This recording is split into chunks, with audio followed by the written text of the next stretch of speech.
Everyone, it's me, Jonah Timothy. But this video isn't about me, it's a story about my namesake, Jonah the Prophet, as mentioned in Jonah 1 verse 1 and 2 Kings 14 verse 25 in the Bible. This story is a real lesson on forgiveness, not only the mercy and forgiveness of God, but the posture of our own hearts towards others. We as people are really happy when we experience forgiveness, but we often think we know how or who should be punished, and that's not up to us. God is eager to forgive everyone, and that is a really, really good thing. Now, let's dive into how this story plays out. Jonah flees from the Lord. It all started when God told Jonah to go to the city of Nineveh. See, Nineveh was an especially evil and wicked city.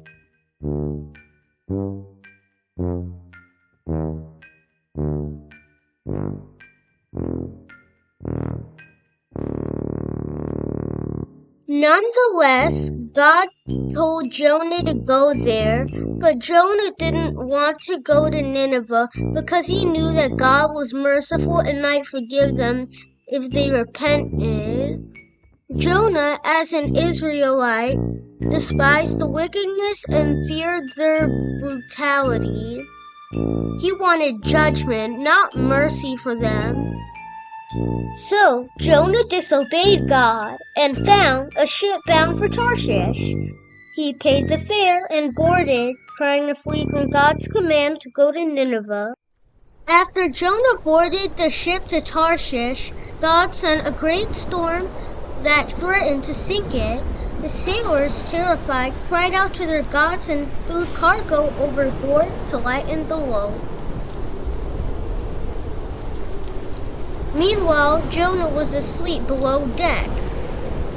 The captain woke him, urging him to pray to his God.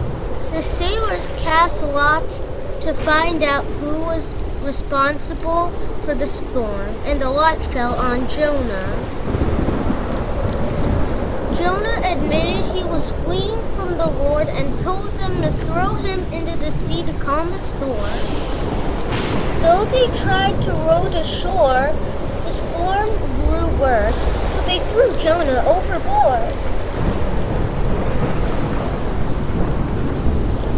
Jonah felt as if he were at death's door, but God had prepared a great fish to swallow him.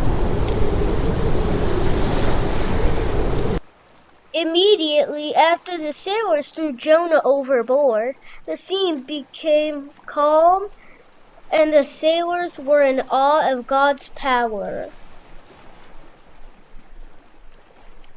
Jonah's prayer from inside the fish.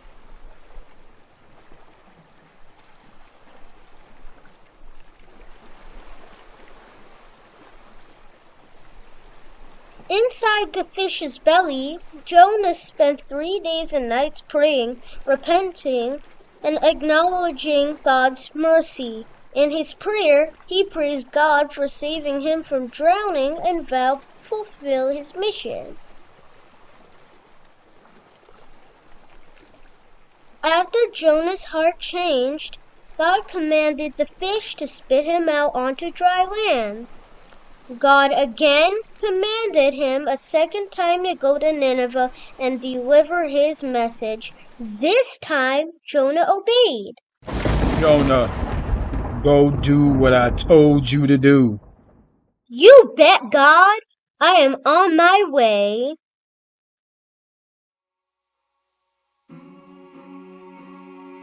Jonah goes to Nineveh.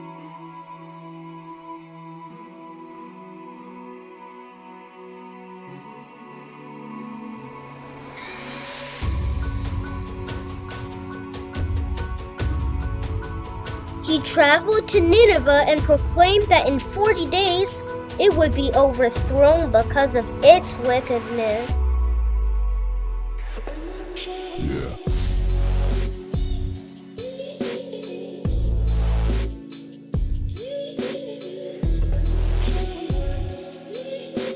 The people of Nineveh, from the king to the commoners, believed Jonah's message, repented, and turned from their evil ways. God, seeing their repentance, relented from the disaster he had planned. Jonah was angry and disappointed that God had spared Nineveh, feeling that his mercy was unfair. He left the city, sat under a shelter, and pouted. God provided a plant for shade, but the next day a worm destroyed it, making Jonah even angrier.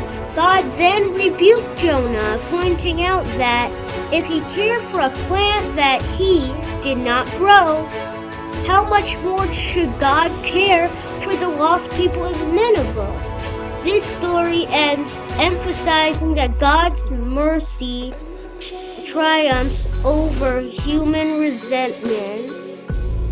In the beginning of this video, I stated that this is a lesson on forgiveness, but the moral of the story of Jonah is truly multifaceted. Some key lessons include obedience to God, God's mercy and forgiveness, God's sovereignty, and God's concern for all people. This is Jonah Timothy signing out.